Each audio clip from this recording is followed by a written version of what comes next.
ಆತ್ಮೀಯ ಕೇಳುಗರಿಗೆ ನಿಮ್ಮ ರಮಾಶ್ರೀ ಅಡಿಗೇರ್ ಮಾಡುವ ನಮಸ್ಕಾರಗಳು. ನೀವೀಗ ಮಾಂಗಲ್ಯ ಬಂಧನ ಧಾರಾವಾಹಿಯ 127ನೇ ಸಂಚಿಕೆಯನ್ನ ಕೇಳ್ತಾ ಇದ್ದೀರಾ. ಕಥೆ ಪ್ರಾರಂಭ ಮಾಡೋದಕ್ಕೂ ಮೊದಲು ಯಾರ್ಯಾರು ಇನ್ನು ಚಾನೆಲ್ನ ಸಬ್ಸ್ಕ್ರೈಬ್ ಮಾಡ್ಕೊಂಡಿಲ್ಲ ಅವರೆಲ್ಲ ದಯವಿಟ್ಟು ಚಾನೆಲ್ನ ಸಬ್ಸ್ಕ್ರೈಬ್ ಮಾಡ್ಕೊಳ್ಳಿ. ಕಥೆಯನ್ನ ಲೈಕ್ ಮಾಡಿ, ಶೇರ್ ಮಾಡಿ, ಪ್ರೋತ್ಸಾಹಿಸಿ. ಈಗ ಕಥೆಯ ಮುಂದಿನ ಭಾಗಕ್ಕೆ ಹೋಗೋಣ. ಜಾನು, ಅಂತೂ ನೀನ್ ಬಂದಿಯಾ? ನೀನ್ ಬರೋದನ್ನೇ ಕಾಯ್ತಾ ಇದ್ವಿ ಕಣೆ. ನೋಡಲಿ ಆ ದ್ಯಾಮವನ್ ಮೊಮ್ಮಗು, ಯಶೋದಮ್ಮ ಕಾತರದಿಂದ ಹೇಳಿದಾಗ, ಅಭಿ ಎಲ್ಲ ಹೇಳಿದನತ್ತೆ ಎಂದವರೇ ಮಗುವನ್ನು ಮಲಗಿಸಿದ್ದ ಜಗಲಿಯ ಕಡೆ ನಡೆದರು. ಜಾನಕಿಯನ್ನು ನೋಡಿದ ಅಂಜಲಿ ಸಮಾಧಾನದ ಸಣ್ಣ ನಿಟ್ಟುಸಿರು ಬಿಟ್ಟಳು. ಗಡಿಬಿಡಿಯಿಂದಲೇ ತಾನು ಮಾಡಿದ ಎಲ್ಲಾ ವೈದ್ಯವನ್ನು ಜಾನಕಿಗೆ ಹೇಳಿದಳು. ಅವಳ ಮಾತನ್ನು ಕೇಳಿದ ಜಾನಕಿಯ ಮೊಗದಲ್ಲಿ ಮೃದು ಮಂದಹಾಸವಿತ್ತು. ಅಂಜಲಿಯ ಕಡೆ ಬೀರಿದ ನೋಟದಲ್ಲಿ ಅಭಿಮಾನವಿತ್ತು. ಸೀದಾ ದ್ಯಾಮವನ ಕಡೆ ನಡೆದವರು, ನನ್ನ ಮಗಳು ಸರಿಯಾದ ಔಷಧಿನೇ ಕೊಟ್ಟಿದ್ದಾಳೆ. ನಾನಿದ್ರೂ ಇದನ್ನೇ ಮಾಡ್ತಿದ್ದೆ. ಇನ್ ಸ್ವಲ್ಪ ಹೊತ್ತಲ್ಲೇ ನಿನ್ ಮೊಮ್ಮಗ ಕಣ್ ತೆರಿತಾನೆ, ಏನೂ ಯೋಚನೆ ಮಾಡಬೇಡ ಎಂದು ಹೇಳಿದರು. ಮನೆಯ ಜಗಲಿಯ ಬಳಿಯಲ್ಲೇ ಇದ್ದ ನೀರಿನ ಕೌಳಿಗೆಯಿಂದ ನೀರು ಮುಗಿದು ಕೈ ಕಾಲು ತೊಳೆದುಕೊಂಡವರು ಜಗಲಿಯ ಮೇಲೆ ಕುಳಿತು ಜಪಮಾಲೆ ಹಿಡಿದರು. ಮತ್ತೆ 10 ನಿಮಿಷದ ಒಳಗೆ ಮಗು ಕಣ್ಣು ಬಿಟ್ಟಿತ್ತು. ಎಲ್ಲರ ಮೊಗದಲ್ಲಿ ಸಂಭ್ರಮ ಮನೆ ಮಾಡಿತ್ತು. ಜಾನ್ಕವ್ವ, ಒಂದ್ಸಾರಿ ಮಗಿನೆತ್ಕೊಂಡು ಆಶೀರ್ವಾದ ಮಾಡ್ಬಿಡವ್ವ. ದ್ಯಾಮವ್ವ ಮಗುವನ್ನು ಜಾನಕಿಯ ಮುಂದೆ ಹಿಡಿದಳು. ಶೋಭಾ ಮನೆ ಒಳಗಿಂದ ಒಂದಿಷ್ಟು ಜೇನುತುಪ್ಪ ತಂದಿತ್ತಳು. ಮಗುವಿನ ಬಾಯಿಗೆ ಜೇನುತುಪ್ಪ ನೆಕ್ಕಿಸಿ ತನ್ನ ಔಷಧಿ ಡಬ್ಬಿಯಲ್ಲಿದ್ದ ದೇವರ ಪ್ರಸಾದದ ಕುಂಕುಮವನ್ನು ಮಗುವಿನ ಹಣೆಗಿಟ್ಟು, ಚಿರಂಜೀವಿಯಾಗಿರಲೋ ಚಿನ್ನ ನೀನು ಎಂಬ ದೇವರ ನಾಮವನ್ನು ಭಕ್ತಿಯಿಂದ ಹಾಡಿದರು. ಅವರ ಗಾನಸುಧೆಯಲ್ಲಿ ಎಲ್ಲರೂ ಮಿಂದೆದ್ದರು. ಜಾನಕಿ ದ್ಯಾಮವನ ಕೈಗೆ ಇನ್ನೂ 3 ದಿನ ಮಗುವಿಗೆ ಕೊಡಬೇಕಾದ ಔಷಧಿಯ ಪೊಟ್ಟಣ ಕೊಟ್ಟು ಪಾಲಿಸಬೇಕಾದ ಪಥ್ಯ ಕೂಡ ಹೇಳಿದರು. ಅಂಜಲಿಯ ಮುಂದೆ ಬಂದು ನಿಂತ ದ್ಯಾಮವ್ವ ಕೈ ಮುಗಿದು, ನನ್ ಮಗಿನ್ ಪಿರಾಣ ಮಾತ್ರ ಅಲ್ಲವ್ವ, ನಮ್ಮಿಬ್ರು ಜೀವನೂ ಉಳಿಸ್ಬಿಟ್ಟಿ ಎಂದರು. ಅಂಜಲಿಯ ಕಣ್ಣಲ್ಲಿ ಸಂತೋಷದ ಕಣ್ಣೀರು ಜಿನುಗಿತ್ತು. ದ್ಯಾಮವ್ವ ಅಲ್ಲಿಂದ ತೆರಳಿದ ಕೂಡಲೇ ಜಾನಮ್ಮನ ಕಾಲಿಗೆ ಎರಗಿದಳು ಅಂಜಲಿ. ಮನ ತುಂಬಿ ಹರಸಿದರು ಜಾನಕಿ. ಅಮ್ಮ, ನಾನಿವತ್ತು ಎಷ್ಟು ಖುಷಿಯಾಗಿದ್ದೀನಿ ಗೊತ್ತಾ? ನನ್ನಿಂದ ಒಂದು ಜೀವ ಉಳಿಸೋಕಾಯ್ತು. ಅಂಥ ಪುಣ್ಯದ ಕೆಲಸ ನನ್ನಿಂದ ಆಯ್ತು. ಅದಕ್ಕೆ ಕಾರಣ ನೀವು ಎಂದವಳನ್ನು ತಬ್ಬಿದ ಜಾನಕಿ, ಮುಂದೆ ಯಾವತ್ತೂ ನೀನು ವೈದ್ಯನ ಬಿಡಬೇಡ. ಧನ್ವಂತರಿ ಆಶೀರ್ವಾದ ನಿನ್ ಮೇಲಿದೆ. ಪೂರ್ತಿ ವಿಶ್ವಾಸದಿಂದ ಮುಂದುವರ್ಸು ಎಂದರು. ಅಂಜಲಿ ವೈದ್ಯ ವೃತ್ತಿಯಲ್ಲಿ ತಯಾರಾಗಿದ್ದು ಸಣ್ಣ ನೆಮ್ಮದಿ ನೀಡಿತ್ತು ಜಾನಕಿಗೆ. ಅಲ್ಲಿಂದ ತನ್ನ ತವರಿಗೆ ಮತ್ತೆ ಹೊರಟಳು ಜಾನಕಿ. ಅಕ್ಕ, ಮನೆ ಒಳಗ್ ಬನ್ನಿ ಅಕ್ಕ. ಆವತ್ ಹೋದವರು ಮತ್ತೆ ನೀನ್ ಬಂದೇ ಇಲ್ಲ. ಒಳಗ್ ಬಂದು 1 ಲೋಟ ಹಾಲಾದ್ರೂ ಕುಡ್ದು ಹೋಗಿ ಎಂದು ಮನೆ ಒಳಗೆ ಕರೆದಳು ಶೋಭನಾ. ಅವಳಿನ್ನು ಈ ಮನೆಗೆ ಬರೋದು ಈ ಮನೆ ಸೊಸೆಯಾಗಿ, ಕೋದಂಡನ್ ಹೆಂಡತಿಯಾಗಿ ನಗುತ್ತಾ ಹೇಳಿದರು ಯಶೋದಮ್ಮ. ಅವರ ಮಾತು ಕೇಳಿ ತುಟಿ ಕೊಂಕಿಸಿ ನಕ್ಕರು ಜಾನಕಿ. ಅಜ್ಜಿ, ಹಾಗಾದ್ರೆ ಅವ್ರು ಇಷ್ಟು ದಿನ ಇಲ್ಲಿ ಏನಾಗಿದ್ರು? ಈ ಮನೆ ಸೊಸೆ ಆಗ್ತಾನೆ ಇದ್ದಿದ್ದೋ? ತಟ್ಟನ ಹೇಳಿದಳು ನಿತ್ಯ. ನಿನ್ನ ಮಕ್ಳಿಗೆ ಬಾಯಿ ಮುಂದೆ ಶೋಭಾ, ಸ್ವಲ್ಪ ಬಿಗಿ ಮಾಡು ಸಿಡುಕಿದರು ಯಶೋದಮ್ಮ. ಕಾಲ ಬಂದಾಗ ಬರ್ತೀನಿ ಶೋಭಾ ಎಂದು ಹೇಳಿ ಹೊರಟರು ಜಾನಕಿ. ಹೊರಟು ನಿಂತವರ ಎದುರಲ್ಲಿ ತನ್ನ ಲಗೇಜ್ ಸಮೇತ ಮನೆಗೆ ಹಿಂದಿರುಗಿ ಬಂದಿದ್ದ ಕೋದಂಡ ಕಾಣಿಸ್ತ. ನೀನ್ ಹೇಳ್ದಿಲ್ಲ ಜಾನು ಮನೆಗೆ ಹೋಗು ಅಂತ, ನಾನ್ ಮನೆಗೆ ಬಂದ್ಬಿಟ್ಟೆ. ಇನ್ನು ನೀನ್ ಬರೋದೊಂದೇ ಬಾಕಿ ಎಂದ ನಸುನಗುತ್ತ. ಅವನ ಮಾತಿಗೆ ಜಾನಕಿಯ ಮುಗುಳುನಗೆ ಒಂದೇ ಉತ್ತರ. ಅಂಜಲಿಯ ಕಡೆ ತಿರುಗಿ, ನಿನ್ ತಂದೆನ ಸರಿಯಾಗಿ ನೋಡ್ಕೊ. ಮಾಮೂಲಿ ಆಹಾರ ಕೊಡ್ಬೋದು, ಆದ್ರೂ ಖಾರ ಜಿಡ್ಡು ಎಲ್ಲ ಮಿತಿಲೇ ಇರ್ಲಿ. ನಿತ್ಯದ ಔಷಧಿ ತಪ್ಪಿಸ್ಬೇಡ. ಹಾಗೆ ವ್ಯಾಯಾಮ ಕೂಡ ಅವಶ್ಯಕ ಎಂದರು. ಅಂಜಲಿ ಅವರ ಮಾತಿಗೆ ಸರಿ ಎಂಬಂತೆ ತಲೆ ಆಡಿಸಿದಳು. ಜಾನಕಿ ಭೂಮಿಯ ಜೊತೆ ಆ ಮನೆಯ ಅಂಗಳ ದಾಟಿದರು. ಇದೇನೇ ಭೂಮಿ? ಜಾನಕಿ ಎಲ್ಲಿಗೆ ಹೋಗಿದ್ಲೋ? ಆ ದ್ಯಾಮವನ್ ಕಡೆ ರೋಡ್ ಹುಡುಕ್ತಾ ಇಲ್ಲಿಗೆ ಬಂದಿದ್ರು. ದೇವಸ್ಥಾನದಲ್ಲಿ ಇರ್ಲಿಲ್ಲಂತೆ. ಅವಳು ಕಣ್ಣು ನೋಡಿದ್ರೆ ಹತ್ತಿರೋ ಹಂಗಿದೆ. ಭಾಮ ಆತಂಕದಿಂದ ಪ್ರಶ್ನಿಸಿದರು. ಏನಿಲ್ಲಮ್ಮ, ಸ್ವಲ್ಪ ಹೊತ್ತು ಒಬ್ಬರೇ ಇರಬೇಕು ಅನ್ನಿಸ್ತಂತೆ, ಅದಕ್ಕೆ ಧನ್ವಂತರಿ ಒಂದಲ್ಲಿ ಕೂತಿದ್ರು ಎಂದಳು ಭೂಮಿ. ನೀನು ಅವಳ ಹಿಂದೆ ಹೋಗಿದ್ಯಾ ಎಂದವರು ಕ್ಷಣ ಬಿಟ್ಟು, ಭೂಮಿ, ಇನ್ನಿನ್ ಮದುವೆಗೆ 4 ದಿನ ಉಳಿದಿರೋದು ಕಣೆ. ಇನ್ನು ಸ್ವಲ್ಪ ತಿರುಗಾಡೋದನ್ನ ಕಮ್ಮಿ ಮಾಡು. ಮನೆ ಒಳಗೆ ಇರೋದನ್ನ ಅಭ್ಯಾಸ ಮಾಡ್ಕೊ. ಮದ್ವೆ ಆದ್ಮೇಲೆ ಇಷ್ಟು ದಿನ ಇದ್ದಂಗಿರೋಕ್ ಆಗೋದಿಲ್ಲಮ್ಮ. ಆ ತುಂಬಿದ ಸಂಸಾರದಲ್ಲಿ ಇರ್ಬೇಕು ನೀನು. ಎಲ್ಲರೂ ಗೊತ್ತಿರೋರೇ ಆದ್ರೂ ಅಲ್ಲಿ ನಿನ್ ವಾರ್ಗಿತ್ತಿ, ಭಾವ ಮತ್ತೆ ಆ ಶೋಭನಾನಿಬ್ರು ಹೆಣ್ಮಕ್ಳು ಎಲ್ಲ ಇರ್ತಾರೆ. ಅತ್ತೆ ಬಗ್ಗೆ ಯೋಚನೆ ಇಲ್ಲ ಬಿಡು. ನಮ್ ಜಾನಕಿ ನಿನ್ನನ್ ಕಣ್ಣಲ್ಲಿ ಕಣ್ಣಿಟ್ಟು ನೋಡ್ಕೋತಾಳೆ. ಒಂದ್ ಸಮಾಧಾನ ನೋಡು, ಮದ್ವೆ ಆದ್ಮೇಲೂ ನೀನು ನನ್ನ ಕಣ್ಮುಂದೆನೆ ಇರ್ತೀಯ. ಒಗೆದು ಒಣಗಿದ್ದ ಬಟ್ಟೆ ಮಡಿಸಿ ಇಡುತ್ತಾ ಹೇಳ್ತಿದ್ದರು ಭಾಮ. ಅವರ ಕೊನೆಯ ಮಾತು ಕೇಳಿದ ಭೂಮಿ ತಲೆ ತಗ್ಗಿಸಿ ನಿಂತಳು. ಅಪ್ಪಯ್ಯ, ನಿನ್ನ ಅಪ್ಪಣೆ ತಗೊಳ್ಳೋದಕ್ಕೆ ಬಂದಿದ್ದೀನಿ ಎಂದು ಹೇಳಿದ ಜಾನಕಿ ಶ್ರೀನಿವಾಸಾಚಾರ್ಯರಿದ್ದ ಕೋಣೆಯನ್ನು ಹೊಕ್ಕು ಬಾಗಿಲು ಹಾಕಿದರು. ಅವರೇ ಎನ್ನುತ್ತಾ ಮನೆ ಮುಂದೆ ಬಂದು ನಿಂತಳು ಲಕ್ಷ್ಮಿ. ಬಂದೆ ಲಕ್ಷ್ಮಿ, ನಾನು ನಿನ್ಗೆ ಕಾಯ್ತಾ ಇದ್ದೆ ನೋಡು ನೋಡು, ಆ 3 ರೂಮಿನ ಧೂಳು ತೆಗೆದು ಗುಡ್ಸ್ ಒರೆಸ್ಬಿಡು ಎನ್ನುತ್ತಾ ಎಷ್ಟೋ ವರ್ಷಗಳಿಂದ ಬಾಗಿಲು ತೆಗೆಯದೇ ಇದ್ದ ಕೋಣೆಗಳ ಕಡೆ ಕೈ ತೋರಿದರು. ಯಶೋದಮ್ಮನಿಗೆ ಕಷಾಯ ಹಿಡಿದು ಬಂದ ಶೋಭನ ಅವರ ಕಡೆ ಅಚ್ಚರಿಯಿಂದ ನೋಡಿದರು. ಇದೇನತ್ತೆ, ಲಕ್ಷ್ಮಿನಿ ಯಾಕೆ ಕರ್ಸಿದ್ರಿ? ನಾನೇ ಕ್ಲೀನ್ ಮಾಡ್ತಿದ್ದೆ, ಹೆಂಗೂ ನಿತ್ಯ ಶುದ್ಧ ಕೂಡ ಇದ್ರಲ್ಲ ಎಂದಳು. ಇರ್ಲಿ, ಅವಳು ಮಾಡ್ತಾಳ್ ಬಿಡು. ಆ ಕೋಣೆಗಳ ಬಾಗಿಲು ತೆಗಿದೆ ಎಷ್ಟೋ ವರ್ಷಗಳೇ ಆಗಿ ಹೋಗಿದೆ. ಅವಶ್ಯಕತೆನೇ ಬಂದಿರ್ಲಿಲ್ಲ. ಮನೆಯಲ್ಲಿದ್ದಿದ್ದೆ ನಾವು 3 ಜನ.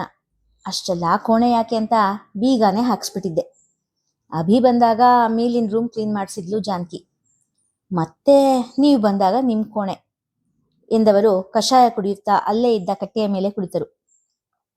ನನ್ನ ಸಂಸಾರ ಹಿಂಗೇ ತುಂಬಿದ ಸಂಸಾರ ಆಗಿರ್ಬೇಕು ಅಂತ ಎಷ್ಟು ವರ್ಷದಿಂದ ಕಾಯ್ತಾ ಇದ್ದೆ ಗೊತ್ತಾ ಶೋಭಾ. ಕಡೆಗೂ ಕೊನೆಗಾಲದಲ್ಲಾದ್ರೂ ಮಕ್ಕಳು, ಸೊಸೆಯರು, ಮೊಮ್ಮಕ್ಕಳು ಎಲ್ರ ಜೊತೆ ನೆಮ್ಮದಿಯಾಗಿರೋ ಸಮಯ ಬಂತಲ್ಲ, ಸಾಕು ನಂಗೆ. ಅಭಿ ಮದುವೆ ಆಗಿ ಭೂಮಿ ಬರ್ತಾಳೆ, ಆಮೇಲೆ ಜಾನಕಿ ಕೂಡ ಬರ್ತಾಳೆ. ಅವಳಿಲ್ದೆ ಮನೆ ಎಷ್ಟು ಬಿಕೋ ಅಂತಿದೆ ಅಂದ್ರೆ ಅವಳು ಬಂದ್ಬಿಟ್ರೆ ಮನೆ ತುಂಬದಾಗಿರುತ್ತೆ. ಯಶೋದಮ್ಮನವರ ಮನಸ್ಸು ಸೊಸೆಯಾಗಿ ಬಂದು ಮಗಳಂತೆ ತಮ್ಮನ್ನು ಆದರಿಸಿದ್ದ ಜಾನಕಿಯನ್ನು ನೆನೆಯಿತು. ನಮ್ ಜಾನು ಒಂದೇ ಒಂದಿನಾನು ನಿಮ್ ಮಗನಿಂದ ನನ್ ಬಾಳ್ ಹಾಳಾಯ್ತು ಅಂತ ನಮ್ಮನ್ನ ದೂಷಿಸ್ಲಿಲ್ಲ ಶೋಭಾ. ಹೆತ್ತ ತಂದೆ ತಾಯಿಗಳನ್ನ ನೋಡ್ಕೊಳ್ಳೋ ಅಷ್ಟೇ ಚೆನ್ನಾಗಿ ನಮ್ಮನ್ನ ನೋಡ್ಕೊಂಡ್ರು. ಭೂಮಿ ತೂಕದ ಹೆಣ್ಣು. ಜಾನಕಿ ಅಂತ ಒಂದು ಹೆಣ್ಣು ಮನೇಲಿದ್ರೆ ಆ ವಂಶನೇ ಪಾವನ. ಅವಳು ಯಾವಾಗ ಮನೆಗೆ ಬರ್ತಾಳೋ ಅಂತ ಕಾಯ್ತಾ ಇದ್ದೀನಿ. ಶೋಭನಾಳ ಎದುರಿಗೆ ತಮ್ಮ ಮನದ ಮಾತನ್ನು ಹರವಿದರು ಯಶೋದ. ನೀವು ಕರೆದಿದ್ರೆ ಆಚಾರ್ಯ ಗುಣ ಆಗ್ತಾ ಇದ್ದ ಹಾಗೆ ಬಂದ್ಬಿಡ್ತಿದ್ರು ಅಕ್ಕ. ನೀವೇ ಯಾಕೋ ಮನ್ಸು ಮಾಡ್ಲಿಲ್ಲ. ಸಣ್ಣ ಆಕ್ಷೇಪಣೆ ಶೋಭನಾಳದ್ದು. ಬರ್ತಿದ್ಲೇನೋ. ನನಗೆ ಅವಳು ಮತ್ತೆ ಸೊಸೆಯಾಗಿ ಈ ಮನೆಗೆ ಮಗನ ಜೊತೆಗೇ ಬರಲಿ ಅನ್ನೋ ಆಸೆ. ಅವಳು ಮೊದಲನೇ ಸಾರಿ ಇಲ್ಲಿಗೆ ಬರ್ಬೇಕಾದ್ರೂ ಪಡಿ ಎಡವಿ ಆರತಿ ಮಾಡಿಸ್ಕೊಂಡು ಬರಲಿಲ್ಲ. ಒಂದ್ಸಾರಿ ಈ ಹೊಸ್ಲು ದಾಟಿ ಬಂದವಳು ಒಂದಿನವೂ ಈ ಮನೆಯಿಂದ ದೂರ ಉಳಿಲಿಲ್ಲ. ಈಗ ಅದೆಷ್ಟೋ ವರ್ಷಗಳ ಬಳಿಕ ಹೋಗಿದ್ದಾಳೆ. ಬರುವಾಗ ತುಂಬು ಮುತ್ತೈದೆಯಾಗಿ ಈ ಮನೆಗೆ ನಿಜವಾದ ಅರ್ಥದಲ್ಲಿ ಸೊಸೆಯಾಗಿ ಬರಲಿ ಅನ್ನೋ ಆಸೆ ಕಣೆ ಶೋಭಾ. ಆ ದಿನಕ್ಕೋಸ್ಕರ ನಾನು ಕಾಯ್ತಾ ಇದ್ದೀನಿ ಎನ್ನುತ್ತಾ ಕಣ್ಣು ಒರೆಸಿಕೊಂಡರು. ಅವರ ಮಾತುಗಳನ್ನು ಕೇಳಿಸಿಕೊಂಡಿದ್ದ ಅಭಿ, ಈ ಬಾರಿನೂ ನಿಮಗೆ ನಿರಾಸೆನೇ ಅಜ್ಜಿ ಎಂದುಕೊಂಡ ಮನದಲ್ಲಿ. ಇದೇ ನಿನ್ ಕೊನೆ ನಿರ್ಧಾರನ ಜಾನು? ದೀನರಾಗಿ ಕೇಳಿದರು ಶ್ರೀನಿವಾಸಾಚಾರ್ಯರು.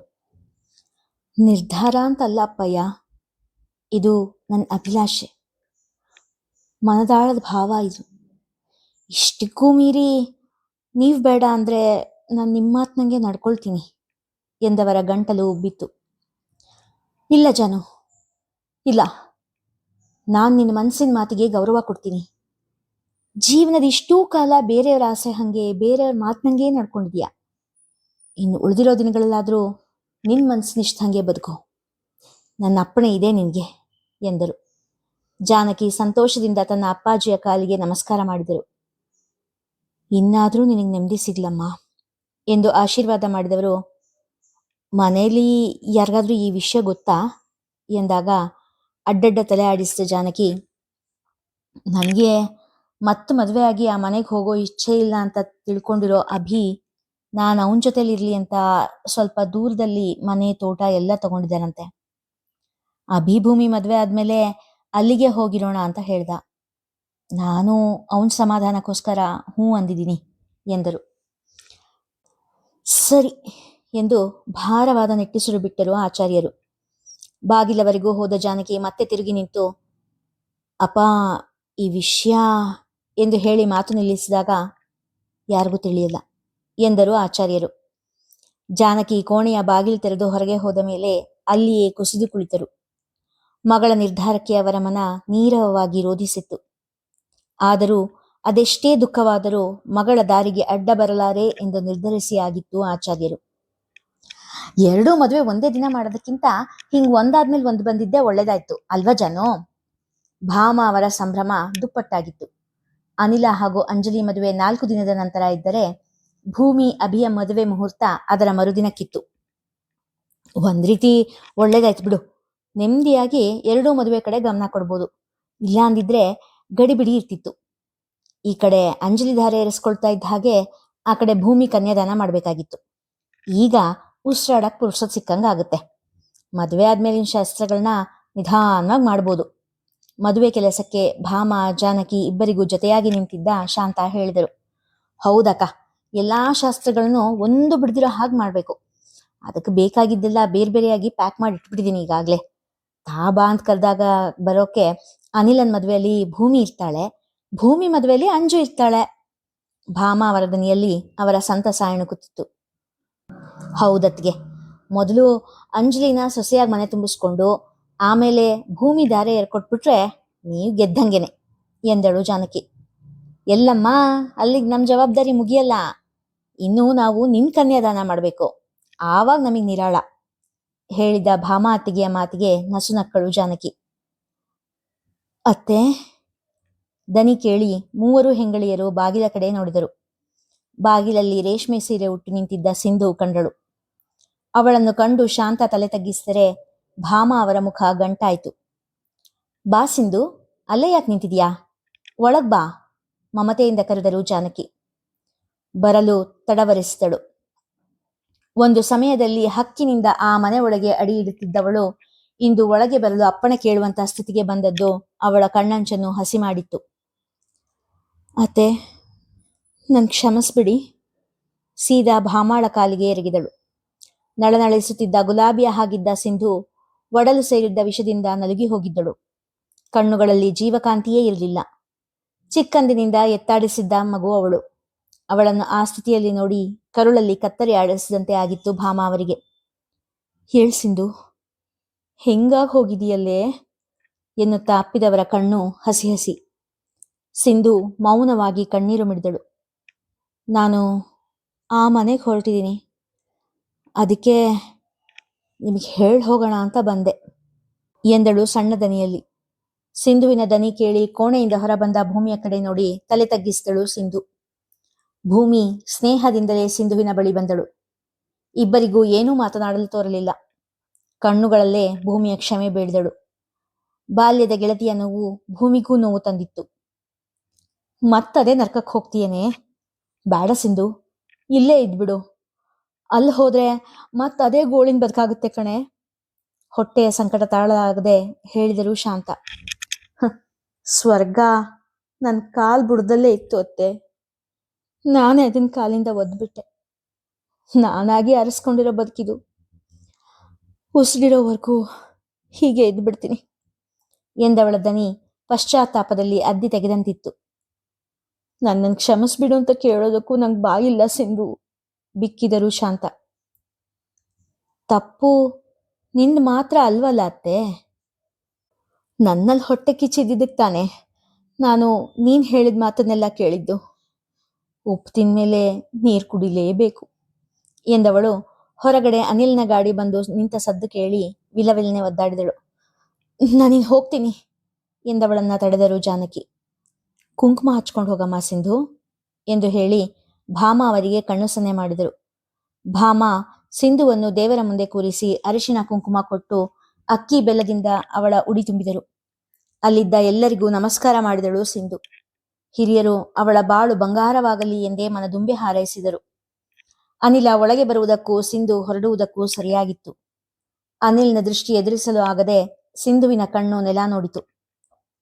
ನಾನು ಗಂಡನ ಮನೆಗೆ ಹೋಗ್ತಾ ಇದ್ದೀನಿ ಅನಿಲ, ಸಾಧ್ಯ ಆದ್ರೆ ನನ್ನನ್ನು ಕ್ಷಮಿಸ್ಬಿಡು ತಲೆ ತಗ್ಗಿಸಿಯೇ ನುಡಿದಳು. ಅನಿಲ ಏನೂ ಉತ್ತರ ಕೊಡದೆ ಅವಳನ್ನೇ ನೋಡುತ್ತಿದ್ದ. ನಿಧಾನವಾಗಿ ತಲೆ ಎತ್ತಿದ Sindhu, wish you very happy married life ಎಂದು ಕಷ್ಟಪಟ್ಟು ಹೇಳಿ ಉಕ್ಕಿ ಬಂದ ಬಿಕ್ಕನ್ನು ಅವನ ಮುಂದೆ ತೋರಿಸದೆ ಸರಸರನೆ ಅಲ್ಲಿಂದ ನಡೆದಳು. ಭಾರವಾದ ನಿಟ್ಟುಸಿರು ಅನಿಲ್ನಿಂದ ಹೊರಬಂದಿತು. ಇಲ್ಲಿಗೆ ಇಂದಿನ ಸಂಚಿಕೆ ಮುಗಿಯಿತು. ಮುಂದಿನ ಕಥೆ ಮುಂದಿನ ಸಂಚಿಕೆಯಲ್ಲಿ. ಕಥೆ ಇಷ್ಟವಾಗಿದ್ರೆ ಹೆಚ್ಚು ಹೆಚ್ಚು ಜನರಿಗೆ ಶೇರ್ ಮಾಡಿ, ಕಥೆಯನ್ನ ಲೈಕ್ ಮಾಡಿ, ಹಾಗೆ ಕಾಮೆಂಟ್ ಸೆಕ್ಷನ್ ಅಲ್ಲಿ ನಿಮ್ಮ ಅಭಿಪ್ರಾಯ ತಿಳಿಸಿ ಪ್ರೋತ್ಸಾಹಿಸಿ. ಧನ್ಯವಾದಗಳು.